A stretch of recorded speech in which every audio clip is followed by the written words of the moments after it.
Shalom Bapak Ibu Saudara, kita melanjutkan studi kita kristalisasi masih kitab 1 Samuel, dan kita kali ini akan masuk kepada keberhasilan Saul sebagai seorang raja, dan kita akan pelajari juga satu kesalahannya, karena ada 3 kesalahan Saul dan itu menyebabkan dia kerajaannya tidak kokoh. Ya, tadinya Tuhan mau mengokohkan, ya, mau meneguhkan, tapi karena 3 kesalahan Saul ini yang bisa kita catat di sini, itu membuat kerajaannya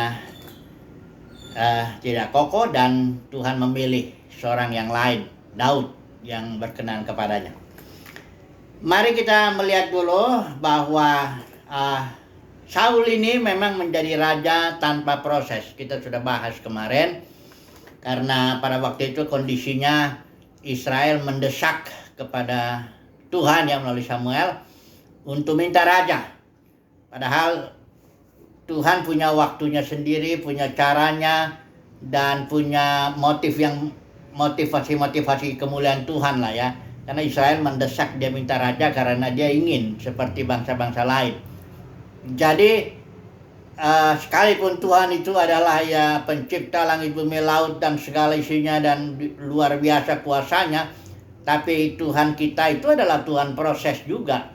Itu sebabnya dia butuh waktu untuk membangkitkan seorang yang, ya, dipersiapkan dulu lah supaya ministrinya nanti bagus, ya.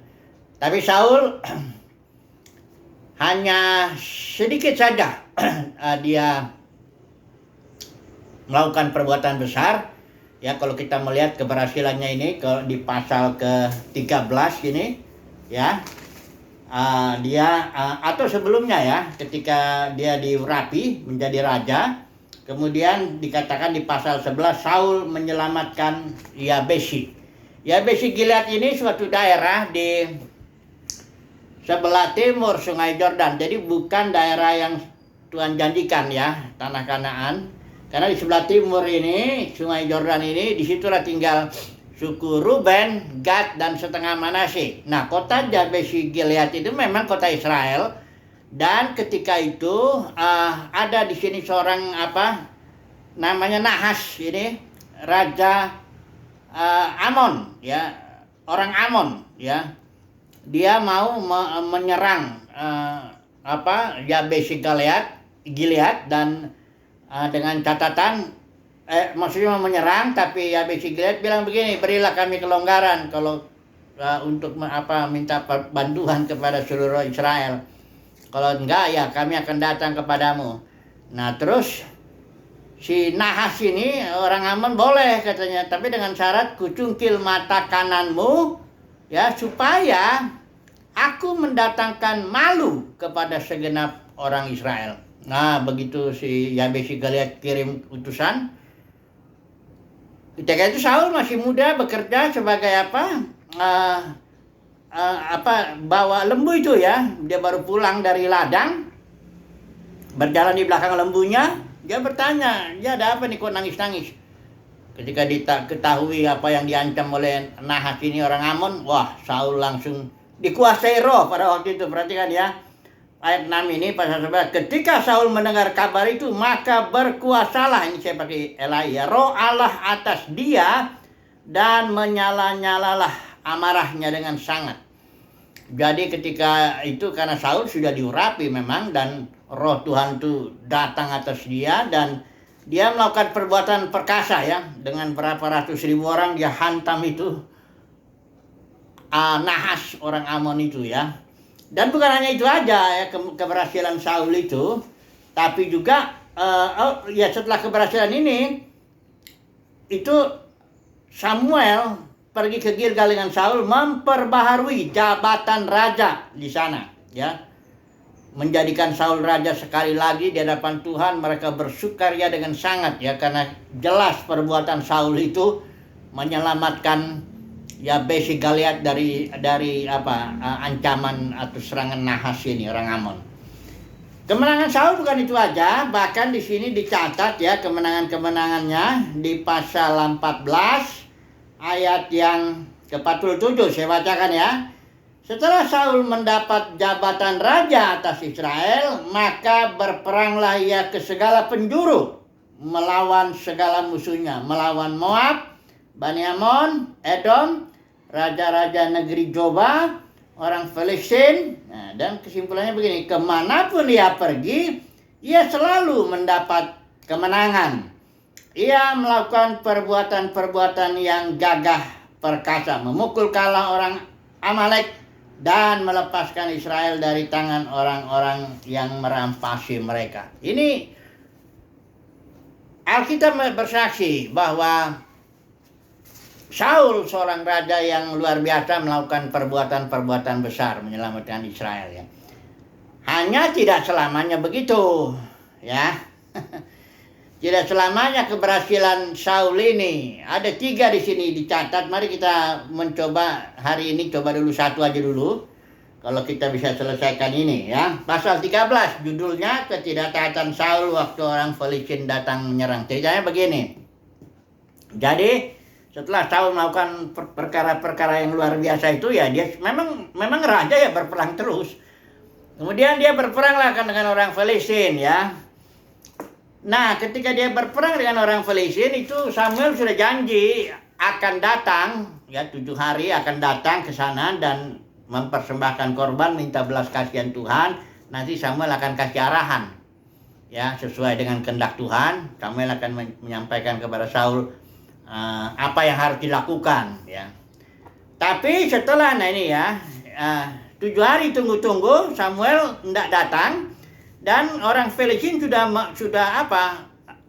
mulai agak menjepit gitu. Israel sudah kejepit ya, dikatakan di sini ya. Coba dulu ya kita baca ya. Ayat 8 ini, akibatnya Saul melakukan tindakan gegabah, dia mempersembahkan korban, kemudian dia mau berperang begitu ya. Tindakannya itu menurut Samuel ya, menurut Tuhan juga tentu, itu perbuatan bodoh. Coba dulu kita lihat ya, ayat 8 ini. Ia menunggu 7 hari lamanya sampai waktu yang ditentukan Samuel. Tetapi ketika Samuel tidak datang ke Gilgal, mulailah rakyat itu berserak-serak meninggalkan dia. Sebab itu Saul berkata, bawalah kepadaku korban bakaran dan korban keselamatan itu. Lalu ia mempersembahkan korban bakaran ya. Sebenarnya ini perintah Samuel jelas. Tunggu dulu, nanti aku akan datang 7 hari itu. Kemudian aku akan memberikan korban persembahan, karena memang itu tugas Samuel juga. Kemudian memberikan arahan. Artinya kepada Saul itu, dengar dulu suara Tuhan ya, melalui aku nanti. Nah, baru kamu berperang ya. Jangan mengambil tindakan karena situasi. Memang situasinya rakyat sudah berserak-serak meninggalkan dia ya, situasi. Makanya di sini Saul ya, ketika dia baru mempersembahkan korban, datang Samuel ya. Kemudian kata Samuel, apa yang telah kau perbuat? Jawab Saul. Nah ini dia alasan Saul itu melakukan tindakan korban, mempersembahkan korban bakaran, korban selamat. Itu alasannya ini. Pertama, aku melihat rakyat itu berserak-serak meninggalkan aku. Dia situasi ya. Demikian memang kenyataannya. Yang kedua, engkau tidak datang pada waktu yang telah ditentukan. Ini sebenarnya salah. Samuel datang ke hari ke-7. Makanya begitu selesai Saul itu, dia datang. Meleset sedikit aja itu. Ya. Ini alasan kedua, Saul bilang, engkau tidak datang pada waktu yang telah ditentukan. Yang ketiga alasannya, orang Filistin telah berkumpul di Mikmas. Artinya orang Filistin sudah siap untuk menyerbu Israel. Ketiga alasan ini, karena rakyat itu berserak, engkau nggak datang pada waktunya, orang Filistin sudah siap-siap itu di Mikmas menyerbu kita. Maka kata pikirku, ini pikiran Pak Saul ini ya, sebentar lagi orang Filistin akan menyerang aku, katanya. Padahal aku belum memohon belas kasihan Tuhan. Ini alasan keempat masih ada nih. Karena belum dia melihat orang Filistin siap menyerang, dia belum minta belas kasihan, maka dia melangkah. Kemudian Samuel menjawabnya begini. Ayat 13. Kata Samuel kepada Saul, perbuatanmu itu bodoh. engkau tidak mengikuti perintah Tuhan Allahmu yang diperintahkannya kepadamu. Sebab sedianya Tuhan mengokohkan kerajaanmu atas orang Israel untuk selama-lamanya, tetapi sekarang kerajaanmu tidak akan tetap. Ini istilah Ibrani di sini. Sebab sedianya ini sebenarnya sebab sedianya Tuhan mengokohkan ini, istilah Ibrani ini, kata kerja ini kun, itu artinya to be firm, confirm. Tuhan mau meneguhkan sebenarnya, ya. Itulah rencananya semula, itu Tuhan mau meneguhkan itu kerajaannya Saul, ya. Kemudian tetapi baru ayat 4 bilang, sekarang kerajaanmu tidak akan tetap. Tuhan telah memilih seorang yang berkenan di hatinya. Jadi kesalahan Saul ini nggak langsung Tuhan bertindak ganti dengan Daud, enggak.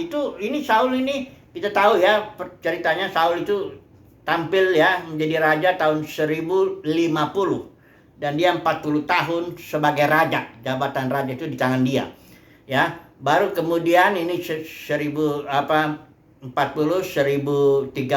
di tengah-tengah antara 1030 dan 1020 sini ada Daud diurapi.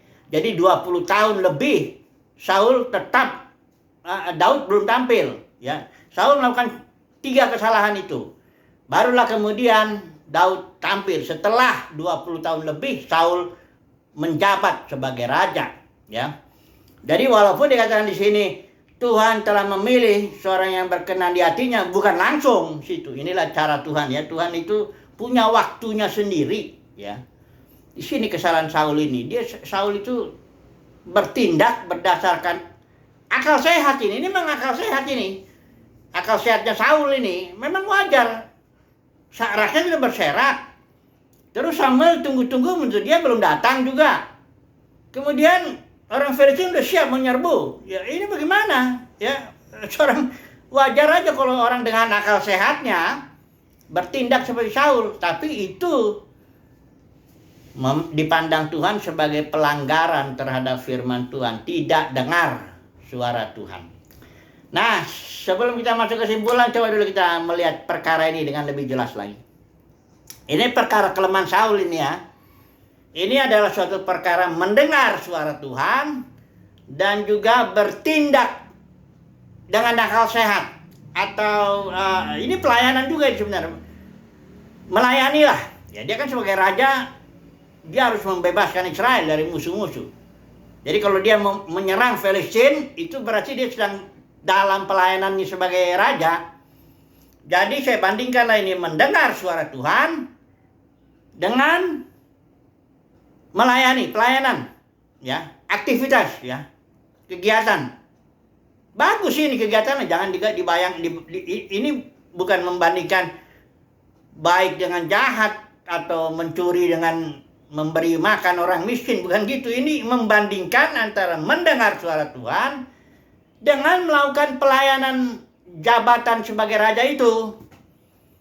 Ya, jadi kita lihat dulu ini perkara ini. Saya mau memberikan beberapa katakanlah ya, contoh-contoh lah ya, untuk bisa memperjelas persoalan ini. Karena ini sangat penting ini, karena menurut Tuhan ini sangat penting sekali lah ya. Kalau bagi manusia barangkali ya sudahlah, yang penting Israel diselamatkan ya, yang penting orang Filistin jangan menyerang dan sebagainya. Yang penting begitu hasilnya kan bagus, maksudnya Saul itu bagus. Ya dia nggak maksudnya bikin jahat dan sebagainya, enggak. Jadi tapi pandangan Tuhan itu lain. Lebih bagus mendengar ini kan.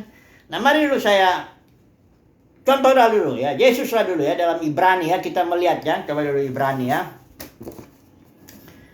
Ibrani pasal 10 ya. Coba dulu saya baca ya, ayat 8. Ini tentang Yesus ini. Di atas dia berkata, korban dan persembahan, korban bakaran dan korban penghapus dosa tidak engkau kehendaki, dan engkau tidak berkenan kepadanya meskipun dipersembahkan menurut hukum Taurat. Dan kemudian katanya, sungguh aku datang, perhatikan ya, untuk melakukan kehendak-Mu. Artinya mendengar dan melakukan kehendak Tuhan, itu poin yang paling tinggi ya. Bahkan dihapuskanlah yang pertama itu supaya menegakkan yang kedua ini. Dihapuskan itu korban persembahan atau apa, korban bakaran, korban penghapus dosa itu, ya. Yesus datang itu dia bilang, aku datang, dalam gulungan kitab ada tertulis tentang aku untuk melakukan kehendak-Mu. Jadi melakukan kehendak Tuhan, mendengar suara Tuhan dulu, melakukan kehendak Tuhan itu jauh lebih bagus.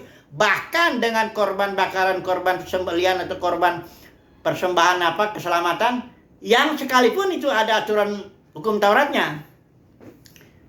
Nah, ini yang harus kita pelajari ini. Ya, saya coba dulu bandingkan Martha dengan Maria. Ini coba ya dicontoh-contoh ini ya, supaya nanti mudah-mudahan kita jelas gitu persoalannya. Maria ini Alkitab mengatakan ya, kitab Injil itu duduk dekat kaki Tuhan terus mendengarkan Tuhan. Ini Maria. Kalau Martha dia melayani, ya, mengerjakan pekerjaan untuk Tuhan juga itu, ya.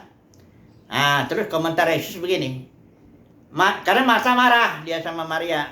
Tuhan tolonglah tegur itu Maria. Masa kan dia nggak bantu aku ini? Aku kan juga sibuk ngerjain makanan. Karena Yesus datang tuh nggak sendiri kan. Tentu ada murid-muridnya, ada orang-orang banyak. Jadi repot itu rumah. Ya, ya tolonglah. Masa aku sendiri sini, dia hanya enak aja duduk di situ. Terus dekat kaki Tuhan, terus mendengarkan Tuhan. Ya, Yesus jawabnya bagaimana? Martha, Martha, engkau khawatir, ya. Banyak hal engkau khawatir akan banyak hal. Tetapi satu yang perlu, kata Yesus itu. Maria telah memilih bagian yang terbaik. Jadi menurut Yesus lebih bagus engkau duduk dekat kaki Tuhan, terus mendengarkan Tuhan. Itu lebih bagus daripada melayani untuk Tuhan. Karena melayani Tuhan ini ternyata kata Yesus menimbulkan kekhawatiran. Iyalah, orang yang beraktivitas, apalagi dalam lagi Kristen, nanti saya mesti ngulur sedikit. Itu banyak khawatirnya, bisa stres ya. Makanya nggak sedikit orang-orang yang aktif yang memilih jalan Martha. Kalau saya bilang ini jalan Maria, ini jalan Martha. Yang memilih jalan ini karena Yesus bilang kalimat terakhirnya, Maria memilih yang terbaik, gitu loh. Jadi soal pilihan juga ini ya. Jalan Martha ya ini orang yang khawatir, banyak susah, banyak stroke, ada yang stroke, sampai stroke. Ada yang di mimbar mau jalan khotbah itu jatuh dia. Atau yang sedang di mimbar bisa jatuh juga. Stroke, kecapean, ya. Berikut saya beri lagi contoh, Daud dengan Saul ya. Ini Daud ya, Raja Daud. Coba bandingkanlah, dua-duanya ini diurapi sama. Urapannya minyaknya sama kok. Yang ngurapin Samuel sama juga kok. Ya, simbol minyaknya juga Roh Kudus sama. Nggak ada bedanya ini orang yang dua ini. Cuman bedanya begini, setelah Daud diurapi, ada di dalam hatinya tuh kerinduan akan Tuhan. Ya, coba lihat di Mazmurnya itu. Ya, seperti rusa, ya kan? Rindu akan sungaimu. Pendeknya dia rindulah, ya. Akan Tuhan, fellowship dengan Tuhan, ya, mencari Tuhan. Ini Daud ini ada kerinduan. Bukan dia nggak punya kelemahan, dia juga punya kelemahan. Tapi dia punya kerinduan. Cuman Saul ini kita lihat, ini malah dibilang dia mesbah itu, dia yang menunjukkan bahwa dia suka bersekutu itu kan mesbah. Itu dikatakan di sini ayat 35. Ini 20 tahun lebih ini kejadiannya. Saul mendirikan mesbah bagi Tuhan. Inilah mesbah yang mula-mula sekali didirikannya bagi Tuhan. Itu artinya dia nggak terlalu menganggap penting bangun mesbah di hadapan Tuhan itu. Bagi Saul itu nggak penting. Ya, yang penting dia melakukan perbuatan gagah perkasa. Kira-kira begitulah ya. Perang sama musuh-musuh Israel ya. Daud nggak begitu.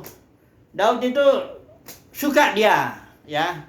Kebetulan dia bisa main kecapi ya, main musik, dia memuji-muji Tuhan begitu. Suka dia, ya Daud itu. Ini bedanya ya.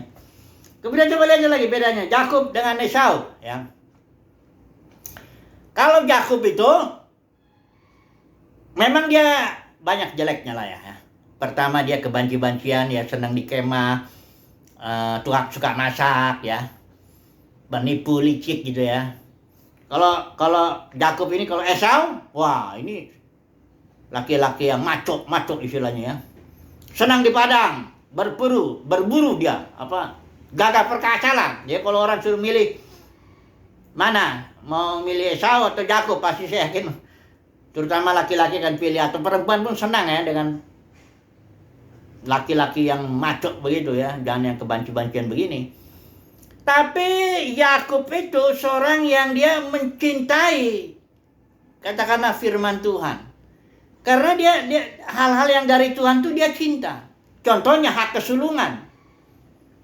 Ini kalau buat Esau, apa? Untuk apa itu? Ya. Memandang ringan aja Esau itu dengan hak kesulungan. Tapi Yakub sangat inginkan itu. Karena itu berasal perkara-perkara dari Tuhan. Walaupun caranya dia enggak benar. Tapi hatinya itu Yakub pengen perkara-perkara dari Tuhan. Ini bedanya ya kan? Kelihatan ya? Itu Yakub akhirnya menjadi Israel, Esau ya jadi Edom ya, begitu aja menjadi bangsa. Bahkan akhirnya jadi musuh Israel juga berkali-kali itu. Satu lagi. Saya bandingkan Rut dengan Elimelek. Setelah itu saya akan ambil kesimpulan ya. Rut dengan Elimelek, kita sudah tahu tuh, kitab Rut, kita sudah bahas itu, bahwa Rut ini seorang yang mengutamakan firman Tuhan ya. Ketika dia dinikahi oleh Mahlon ya, yang paling besar itu ya, saya itu mati semuanya itu kan, Elimelek, Mahlon, Kilion mati. Akhirnya Rut waktu Naomi mau pulang ke Israel dari Moab, nih orang Moab, Rut bilang, bangsamulah bangsaku, kata Rut, Elohimulah Elohimku, ya aku pergi ke sana. Walaupun secara manusia Rut itu sangat berbahaya sekali hidup di Israel. Strata sosial Israel itu nggak menganggap bangsa kafir itu, bahkan di bawah anjing itu, hampir anjing lah, sejajar lah dengan anjing. Karena Yesus juga bilang sama perempuan Syro-Fenisia itu, anjing juga, mirip lah ya. Kemudian Rut juga janda, hampir nggak mungkin lah. Kemudian Israel tidak mungkin menikah dengan bangsa lain, nggak boleh itu sebenarnya. Jadi kecil lah kemungkinan Rut ini bisa hidup nyaman di hari tuanya gitu apa. Tapi dia bilang, bangsamu, bangsaku, Elohimu, Elohimku. Rut itu mengutamakan firman Tuhan, firman Elohim Yahweh Israel. Kalau Elimelek terbalik. Elimelek dari Efrata di sini tadinya dia orang yang cukup berada juga sih sebenarnya. Kemudian karena ada kelaparan sebentar dia pergi ke tanah Moab mencari roti. Jadi ini antara firman dan roti. Kalau Rut mengutamakan firman, kalau Elimelek mengutamakan roti, ya. Oke, saya akan ambil kesimpulan, ya. Mudah-mudahan kesimpulan ini dengan contoh-contoh ini sudah semakin jelas lah, ya. Kesimpulannya begini, ya. Ini soal mendengar suara Tuhan, ya. Pelayanan dan mendengar suara Tuhan, fellowship dengan Tuhan dan fellowship dengan orang lah di sini kan. Saya melihat begini kesimpulannya, ya. Ini tergantung hati orang, ya, tergantung hati orang. Karena begini, ini bukan soal metode ya, misalnya, kenapa ya orang milih pelayanan nomor 1, misalnya gitu ya, misalnya. Kenapa nggak milih bersekutu dengan Tuhan dulu? Atau mendengar suara Tuhan, atau jam di hadapan Tuhan, kayak Maria duduk di kaki Tuhan. Kenapa nggak ini? Ini soalnya hati. Ya, memang oleh kasih karunia ya menjawabnya begitu kali ya. Oleh kasih karunia ada orang memang mendapat kasih karunia sehingga dia suka Tuhan, suka dengan kehendak Tuhan, suka mendengarkan suara Tuhan. Itu kasih karunia emang. Nggak bisa dibilang apa. Mau bukan karena sekolahnya, bukan karena dia itu apalah, bukan yang jasmani, bukan, ini soal batin yang dijamah kasih karunia. Kalau ini bukan nggak diurapi juga, Saul itu diurapi ya, Elimelek juga umat Tuhan ya, Esau juga itu diberkati juga, jangan salah saudaraku ya, itu Esau diberkati, Ishak pun memberkati Esau. Jadi bukan ini semuanya diberkati, diurapi umat pilihan Tuhan, umat Tuhan lah ya, jangan pilihan nanti salah, karena dalam dunia kekristenan banyak yang dipanggil, tapi sedikit yang dipilih. Jadi orang-orang pilihan Tuhan saya yakin ini senang Tuhan, senang mendengar suara Tuhan, senang fellowship dengan Tuhan, itu umat pilihan Tuhan. Tapi orang yang dipanggil saja, ini biasanya orang-orang yang sibuk ini, senang dengan pelayanan ya, Nggak salah juga itu sebenarnya. Tapi ya ingat, dalam dunia kekristenan pelayanan sudah jadikan bisnis, ya menjadi profesi pendeta. Jadi bisa berbahaya orang melayani dalam dunia kekristenan, cari uang, cari untung, cari kemuliaan manusia, memperkaya diri, malah ini. Hati-hati saudaraku, ini pelayanan ini bukan netral, bukan artinya baik-baik saja. Enggak. Rasul Yohanes tegas bilang, jangan mengasihi dunia. Apabila seorang mengasihi dunia, kasih akan Bapa enggak ada dalam orang itu. Saudara tahu nggak bandingin Yohanes 3 ayat 16? Jadi dunia ini apa nih? Satu Yohanes di surat Yohanes. Dunia ini siapa ini? Apa ini? Yang jelas bukan yang dibilang Yohanes 3 ayat 16. Karena besar kasih Bapa akan dunia. Dunia di sini adalah seluruh isi manusia lah terutama.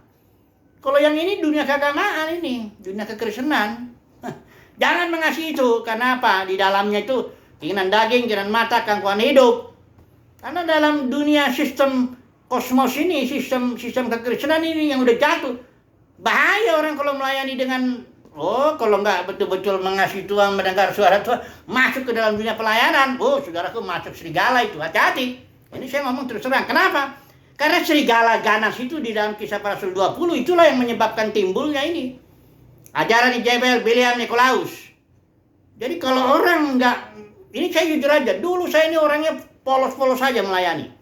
Betul, polos-polos saja melayani. Dari masalah zaman kuliah saya sudah melayani. Sudah itu masuk saya dalam dunia kekristenan, jadi penatua salah satu. Udah mulai ternyata. Uang, jabatan, kadang-kadang kalau khotbah juga suka pilih-pilih juga. Kalau yang di sini kurang enak. Udah. Ini saya bilang, padahal saya orang yang suka bersekutu juga. Bangun, tanya sama istri saya itu, bangun tidur selalu itu jam 3. Pakai waker itu. Berdoa dulu sampai jam 6. Tapi begitu masuk dalam dunia pelayanan, hati bisa serong. Mulai. Nah ini. Saya nggak bilang jangan melayani, enggak. Tapi ini dulu. Benar-benar menjadi orang yang suka, ya. Bertumbuhlah dulu dalam suka akan Tuhan. Ya, mencintai Tuhan, suka mendengarkan suara Tuhan. Nah, barulah melakukan pelayanan seturut kehendak Tuhan lah. Jangan terlalu sibuk lah. Derek Prince itu pernah bilang, orang yang sibuk itu nggak rohani. Yang tukang khotbah sana sini, pergi ke sana sini, mengenjel sana sini, sibuk. Derek Prince bilang itu. Kenal kan Derek Prince itu? Dia bilang ini nggak rohani. Padahal dia sendiri orang sibuk luar biasa. Oke lah, mudah-mudahan ini bisa menjadi berkat buat kita. Haleluya, amin.